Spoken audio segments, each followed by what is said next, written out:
throw it to you for an opening statement. All right, well, like we always do, we'll kind of wrap up the Marshall game, but just a great atmosphere. I really want to thank our athletic director, Greg Christopher, Mary Ellen Gillespie, the people in our marketing office, ticket office. They did a great job promoting the game, and especially want to thank our fans and especially our students. What a great turnout. And when our players took the field and saw that many people in the stands, that loud, that engaged in the game for 4 quarters, it was a tremendous boost to our football team. And I was really proud about how our guys played. We jumped out to a big lead and didn't put Marshall away. And 28-28 at the end of the 3rd quarter, our starting quarterback gets knocked out. It was neat to see our football team have the resiliency to find a way to win that game, and especially our defense, who the first 2 weeks of the season struggled, but to generate 5 turnovers, have 2 interceptions for touchdowns, a 3rd turnover that led to another touchdown. It was one of those games that we did all the little things we needed to do in terms of winning the turnover battle, winning the big play battle, playing well on special teams, that allowed us to win the 4th quarter 16-0 and beat a Marshall football team that I think before the season's over will have a number of wins. They're a talented football team, and that was a very good win for our program. So moving ahead, we can now talk about Michigan. So it's the one question I've been getting for since the start of the season and the start of camp. I remember one of the televisions during a preseason practice asked me if we were getting ready for Michigan that day. And I guess we're getting ready for every game at that point. But it's now appropriate to talk about Michigan. And I told our team there's 2 approaches to this game, and we're going to take the approach that it's that once a year shot on a very, very big stage in front of a lot of people, that a crowd we don't always get the opportunity to play in front of. And we need to make the most of our opportunity. With any great opportunity, there's usually a challenge, and obviously Michigan's an excellent football team. They're undefeated. I think Coach Rodriguez has a quarterback that can run the offense the way that he wants it run.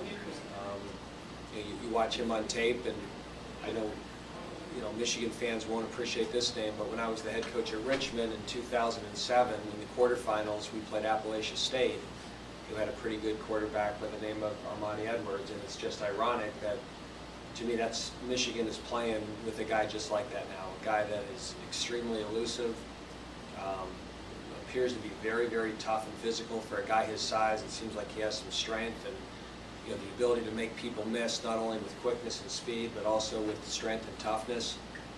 And what's most impressive are the throws he's making. You'd like to say he's a running quarterback, but he's throwing the football. He's completing 70% of his balls.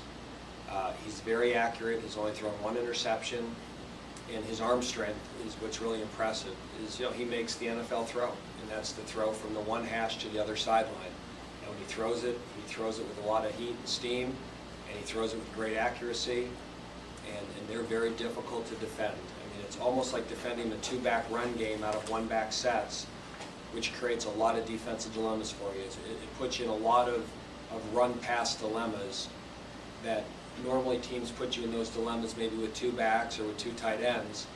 They create a whole different set of problems because of the ability to run the quarterback. And defensively, I know they struggled a week ago, but just watching their games against Connecticut and Notre Dame, if they don't give up big plays in Notre Dame, that's a much better, I'm sure, defensive effort from their standpoint.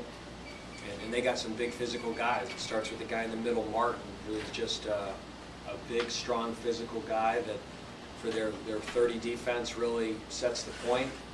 And they got some guys that can certainly play in the D-line. They average almost 290 pounds with their defensive front. And they've got linebackers who can run, and they're a very good football team. So this will be a great challenge, but we look forward to it. What's the latest on Matt Schultz? He's going to be out this week. So he will not play against Michigan, and we're kind of wait and see. At this point, I don't know when we're going to get him back. So, we'd love to get him hopefully back for Buffalo, but it's really going to kind of be a day-to-day issue. How much of what he can do dictates whether or not you stay with Trent Hurley as a redshirt. I'm sure you wanted to redshirt him this year. Yeah. Is there any party that wants to try to get him ready? Well, here's exactly where we are. And we were in this situation last year. We went through camp last year, and Tyler Sheehan was our clear #1 quarterback. And Matt Shills really won the backup job, but we did not want Matt Shills to play the last 5 snaps of the game, the last 8 snaps of the game, and lose a whole year of eligibility. So we got Aaron Pankratz ready as what we call the short-term #2, and Matt was the long-term #2, that if Tyler had gotten hurt earlier in the year, we would play Matt, and he probably would have been our starter. This year, a clear #2 never really emerged. At the end of camp, and I said this during preseason, I said the issue isn't who our starter is, the issue is who's the backup. And really it was between Trent and it was between Aaron. And at times I thought Trent was ahead, at times Aaron was ahead. And we've been given both of them reps with the #2 offense this week. And we've told the 2 of them that they're competing to be the starting quarterback this week. The nature of Matt's injury is I don't know if it's going to be 1 week, 2 weeks, 3 weeks. And so really trying to save a guy's redshirt year is secondary right now to trying to win football games. How much more difficult does that make the task going in without your #1 quarterback? Oh, the guy's #1 for a reason. He's your best one. And, so obviously we wish Matt was healthy, but I wish Ben Boychuk was healthy. I wish Scott Lewis was healthy. It's football. You get into week 4 of a season. We've played 3 very physical games, and it's the nature of football. And last year Tyler Sheehan took some big hits. And if he hadn't been a senior and 230-some pounds, we might have been in this dilemma last year. And just, with a freshman quarterback and not an experienced line, certainly we were more at risk for this happening this year than a year ago. And we hoped it wouldn't, but it did. And we have to be prepared for it. And we've been giving those guys reps. They've been getting work, and they need to know the offense, and they have to go out and execute. How much do you adjust the game plan to fit Aaron's strengths? Well, you have to adjust it a little bit, but it's not like we have one quarterback who's a spread option guy and another guy that's a drop back quarterback. All of our quarterbacks were recruited to run the offense that we run. So philosophically, there doesn't need to be a major change in what we're going to do. And it's not like you're benching a senior, and playing a freshman. I mean, Matt was a freshman who had only started 3 games. So, if you watch us on film, we're not doing nearly the amount of stuff that we did a year ago with Tyler and Freddie. So is there an adjustment? Yes. It's not major. I mean, we weren't going nuts out there with Matt as our quarterback.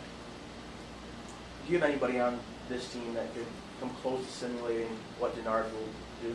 Yeah, I've been playing scout team quarterback this week. Right, champ? Sir. So, yeah, I've been given the look this week, and it's kind of a cast of guys. But yesterday, Caleb Watkins played look team quarterback for us, and he's a little bit more of a running quarterback, and he gave a great look yesterday. Now, is it close to Denard? I guess we'll have to find out. But that is hard to. And that's what we emphasize to the guys. It is hard to duplicate the speed at which they do things because of the player they're doing it with. My understanding is he's the fastest player in the team. I think in high school he ran a 4.32 40. But Caleb gave a great look yesterday, and will continue to do so today. I think he's a little sore today. We took the red shirt off him.